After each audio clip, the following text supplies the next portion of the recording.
Assalamualaikum warahmatullahi wabarakatuh. Selamat siang Bapak Ibu, salam sejahtera.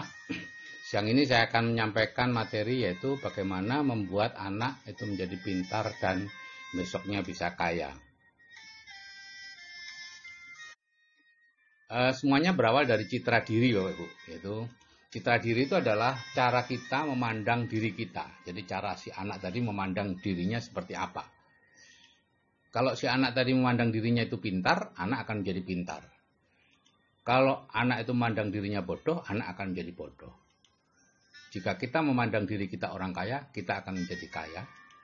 Jika kita memandang diri kita orang miskin, kita akan menjadi miskin. Ya. Orang yang memandang dirinya miskin itu biasanya ya sering sambat, sering ini mahal, itu mahal, dan sebagainya. Nah, terbentuknya citra diri itu seperti ini Bapak Ibu. Pada saat usia 0 sampai 7 tahun, ya, itu semua masuk yang dari panca indera itu diserap dan menjadi dasar pola pikir atau citra diri kita. Ya. Kemudian umur 7 tahun itu mulai ada filter. Ya. Yang menjadi filter adalah bahan-bahan yang masuk sebelumnya. Artinya segala sesuatu yang cocok dengan filter itu dimasukkan, yang tidak cocok akan dibuang. Ya. Nah, usia 13 tahun filternya sudah jadi dan sempurna pada usia 18 tahun.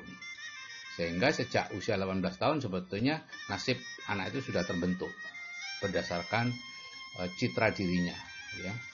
Jadi data di filter itu di-download saat kita tidur. Ya. Hanya sedikit yang bisa masuk karena yang lain yang tidak cocok dengan bawah sadar kita akan dilikuidasi.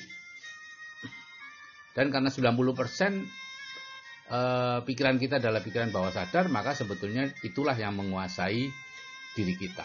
Atau kalau dalam bahasa sehari-hari yang 10% itu keinginan, yang sedangkan yang 90% itu kebutuhan. Ya, jadi bukan keinginan kita yang dikabulkan, tapi kebutuhan kita. Nah, sekarang ini contoh nih terjadinya citra diri bodoh. Ya, semua diawali misalnya Abdul mendapat nilai buruk di satu mata pelajaran matematika atau apa. Nah, itu satu kaki. Ya. Dia melihat, oh nilai saya buruk, berarti saya bodoh. Bawah sadarnya seperti itu. Tapi baru satu kaki, belum seimbang, gitu ya.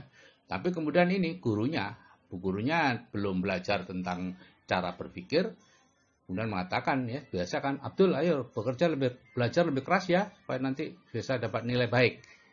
Tujuannya bagus merangsang Abdul, tapi secara ternyata itu kontraproduktif karena bawah sadar si Abdul akan mengatakan, oh berarti saya bodoh ya, sehingga perlu belajar lebih keras. Nyatanya hanya saya yang diingatkan oleh bu guru, yang lain-lain tidak, gitu ya. Dua kaki terjadi, ya. Dua kaki citra diri bodoh mulai jadi. Kemudian sampai rumah, ibunya mengatakan, ibu dulu dapat 9, kok kamu sekarang dapat 5? Nah, ini sudah 3 kaki sudah selesai sudah, ya. Citra dirinya akan katakan saya lebih bodoh dari ibu. Apalagi kalau ibunya membandingkan dengan kakaknya, kakakmu dapat 9, kamu kok dapat sekian gitu. Maka citra diri bodoh sudah terbentuk sempurna dan anak akan menjadi bodoh. Gitu ya. Akan ada semacam mental block gitu ya, dalam pelajaran-pelajaran matematika atau pelajaran apapun yang sudah ada citra diri tidak bisa. Nah, citra diri pintar juga sama. Diawali dengan mendapat nilai baik di satu mata pelajaran, kemudian bu guru mengatakan, oh Abdul pintar sekali ya. Nah, sehingga si Abdul merasa dirinya pintar, kemudian ibunya juga memuji, sehingga lebih pintar.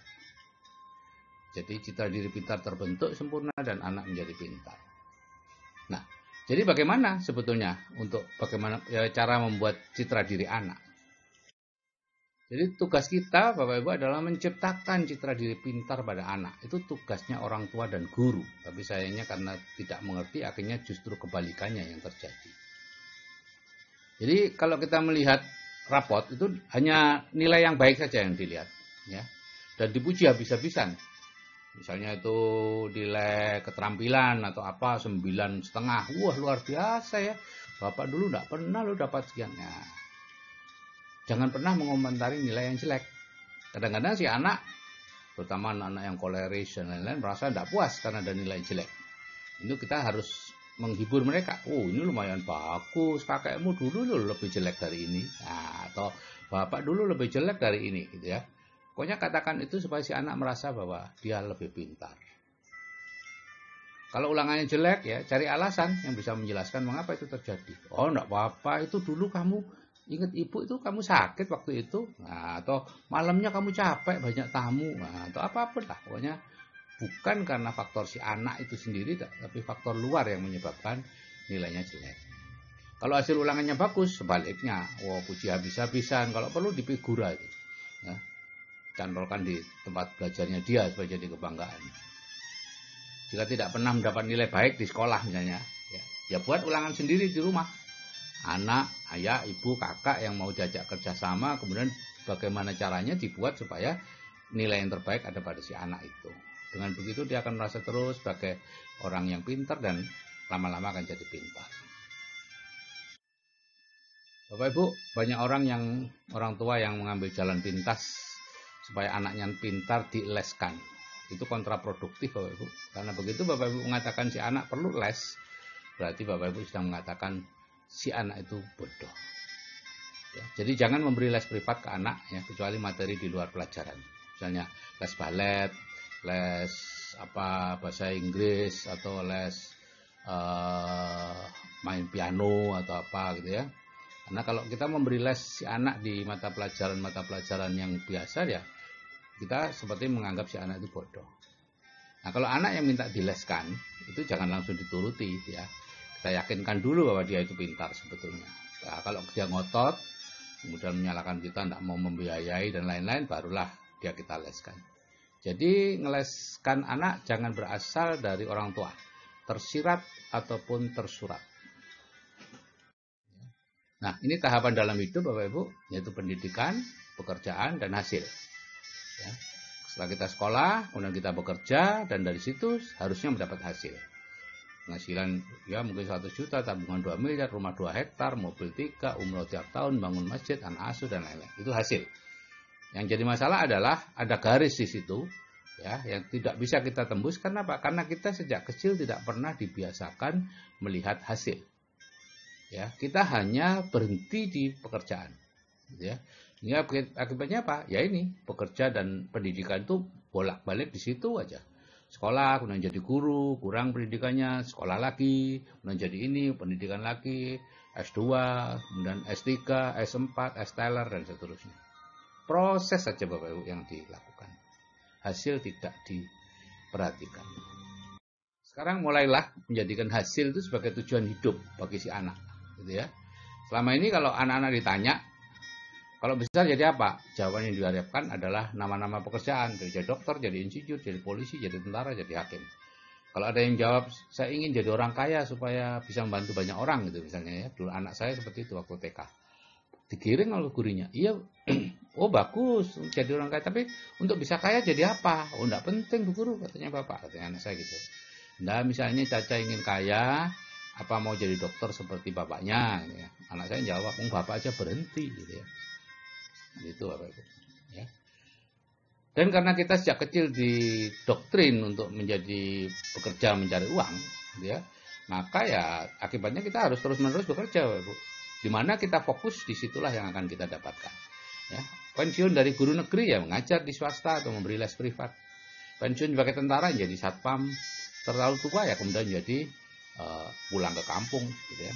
Pensiun dari pejabat menjadi konsultan, mengajar di universitas swasta dan lain-lain.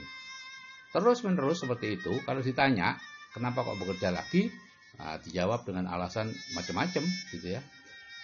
Satu alasan yang sebenarnya tidak pernah dikemukakan, yaitu membutuhkan penghasilan tambahan. Padahal itu yang alasan sebenarnya, tapi kita selalu beralasan supaya otaknya masih terpakai, supaya ilmunya masih dipakai, supaya masih bermanfaat untuk orang lain, dan sebagainya.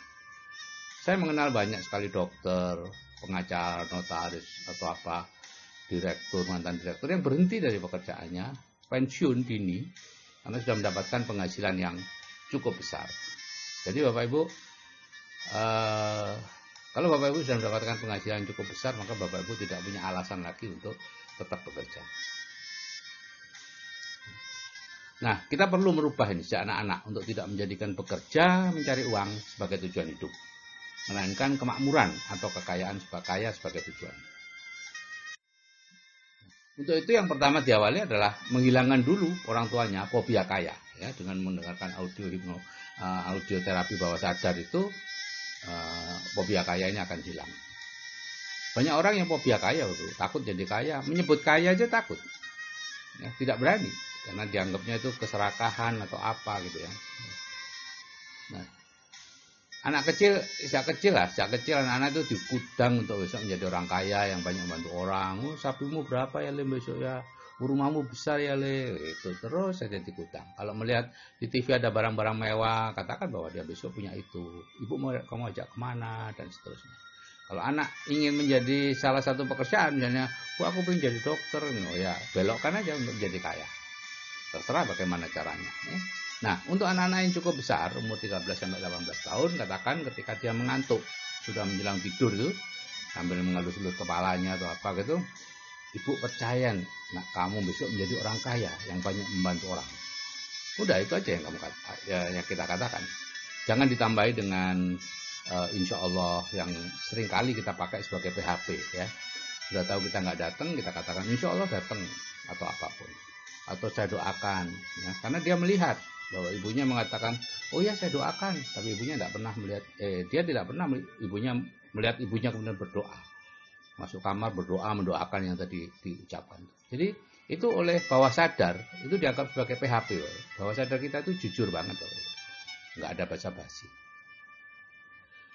Oke Bapak Ibu, kalau kita bisa memasukkan program bawah sadar yang baik untuk masa depan anak, di bidang keuangan, di bidang yang lain, maka masa depan anak akan terjamin.